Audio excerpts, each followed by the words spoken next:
Let's apply this to a case that you may or may not be familiar with, but at least can imagine if you're not. I'm intimately familiar with this development. This is the evolution of the disposable diaper. Diapers had a previous technology that some people still use, cloth nappies. Any parent can tell you what the downsides of that are. So in the 1940s, there was a push to have a disposable diaper that you can see there. There was not much to it. It was just going to catch what they call the insult and allow you to dispose of it. It was quite a large object. In the 1960s, Pampers came up with a more absorbent thing that would keep babies happier, but it was again a very big item. Then in the 1980s was a big breakthrough for super absorbent polymers that allowed much smaller diapers. And by the 2000s, the diapers were another 60% smaller than that. As you approach old age, you're going to be grateful for all this innovation occurring. So we can plot this out with R&D effort on the x-axis and absorption capacity, and by that mean how much liquid can fit into this thing and be drawn away from both the outside and the inside of the diaper, plotted. And you can see the S-curve for the initial technology before we got super absorbent polymers. When we got those polymers, this is what happened. The initial patent was in 1966. That was just after the breakthrough that Pampers had. And you notice the Pampers wasn't wiped out by that. It actually had most of its growth in the next 20 or so years. However, then it was introduced, the SAP versions were introduced into the market, and you'll see that they've gone all the way to their maximum absorption around about today. So I guess the industry is ripe for more innovation there.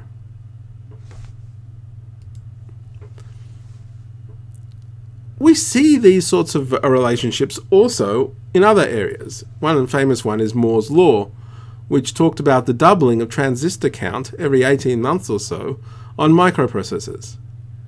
As you can see here, and it looks like a straight line only because we have a logarithmic scale on the y-axis, is you have exponential growth pretty much from the 1970s up until just a few years ago. Now, are we still in Moore's Law? It's hard to know. We don't have the same transistor doubling going on. You can see it's bunching up there at the top. But we now have the ability to have faster processors using multiple cores, and also by helping for certain applications with graphic processing units as well. So there is still an increase in computational power going on, not to mention what is going on our mobile phones. So Moore's Law definitely doesn't refute it, and as you can see there, if we it accelerated, it was slow going at the beginning, lots of gaps between in performance in the middle, meaning that it really grew very quickly for small amounts of effort, and now it's sort of started to peter off. So Moore's Law is yet another example of the S-curve occurring, even though right in the middle of it all occurring, people wondered if there was a natural limit at all. Like the market S-curve, the technology S-curve is also fractal, in the sense that it's made up of a whole lot of little innovations. And so for you might be not talking about being on one big technology S-curve versus another with your startup, but in fact being on one of these smaller ones that go there. It all depends on what the product, the application, and the technology is. It's just that this relationship pops up again and again. Now, the key strategic insight, the thing that, this is S-curve is a technical constraint, but the key strategic insight comes from looking at this. When you have an old S-curve that many established firms are better at moving along, it often outperforms, at least certainly initially, new and more promising technologies. What this means is that startup firms may well have a better opportunity not to go along the existing S-curve, that's where established firms already know what they're doing, but in fact to switch to a new S-curve.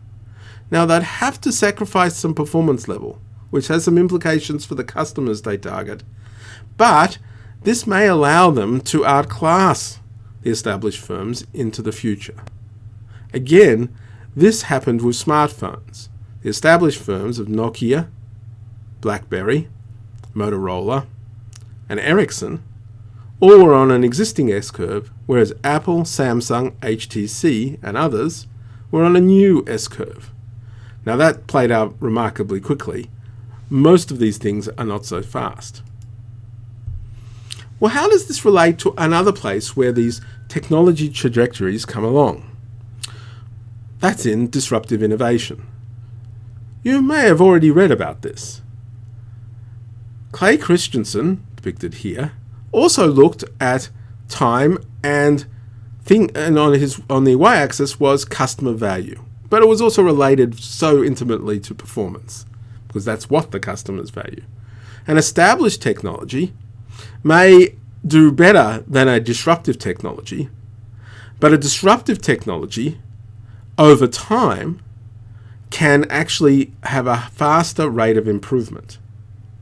And that allows someone adopting that technology to compete with the established technology. In other words, it works a similar way to that window of opportunity, and so it's one special class of that. This is something we'll definitely come back to in a later lecture. The other way to think about this is not just simply in customer value, but in fact those opportunities can come on the supply side. This are some graphs from a study by Rebecca Henderson looking at the improvements in photolithographic alignment, a particular equipment that was critical to building microprocessors and semiconductors. You can see here that the resolution, which was the performance metric, increased quite steadily from the 1970s to the 1990s. But what was interesting is it did so over 4 different, effectively S-curves going on. What you might also be surprised to know is that there was a firm, Canon, that managed to be part of the market leadership in every one of those 4 generations. You can read more about that in the readings. But what that just suggests to you is, while it's the case with demand-side disruptions, as they might be called, that there are opportunities for startups, with supply-side disruptions, it's a little bit different. There are opportunities, but it can also be the case that established firms can have capabilities that allow them to be flexible and to leap across different technologies. Those things need to be taken into account when choosing your technology. In other words, the technology could shape the competition you have with established firms. A question that we'll come to a little later is, do you want to compete with them or not?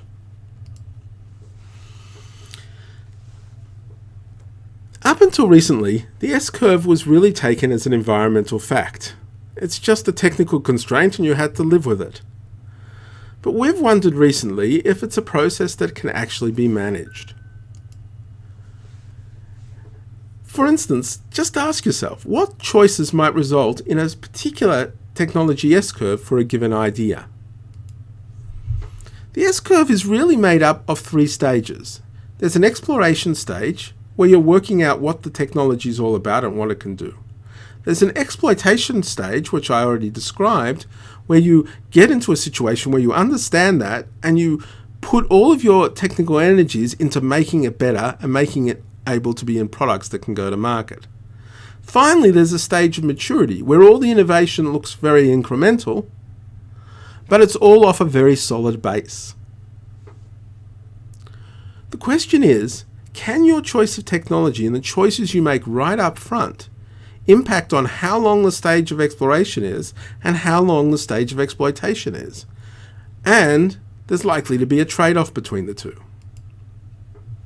In other words, you may face this: a technology that has a given performance right now, but depending on what you do, may have either a very rapid performance but peter out, or a longer run performance but get you to a higher place.